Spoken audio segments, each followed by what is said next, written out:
Sangai Festival da Saruk Yakhiba reactionary artist sing business enterprise professional sing stall hangkiba madi lanai mioi pumnamagna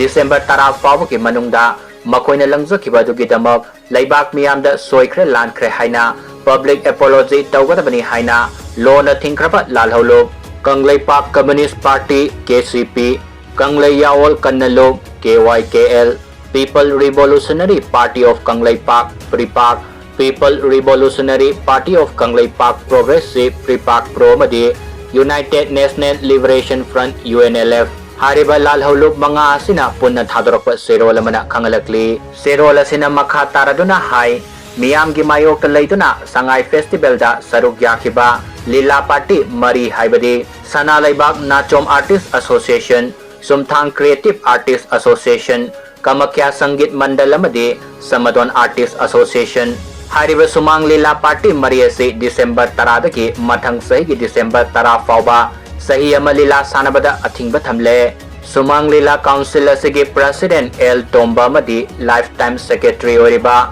Sagrakpam Hemanta Elias Tolanna December 10 dagi hauraga sahi ahum Sumang Lila yawa natraga Sumang Lilaga mari lainaba thabak tawba yaroi makoy animag December 10 fawagi manungda Council gi President amadi Lifetime Secretary gi famdagi resign tawgadabani hairi ingkumja lising aniga kungahumdoi gi May gi tang ahumdagi thorakkiba irang asina maram moraga lanjalaktuna relief camp ta sahi ani makhai hena awasai theng khangliba IDP singbo leingak na mayumda hanjil hanaba madi wathok asi loisinaba honabagi mahutta harau kumaida thawai yauduna leiba mataw asida IDP singna November 18 dagi kontra pawa pangthukiba Manipur Sangai Festival boycott tawagi kongjang sangsin kibani hairi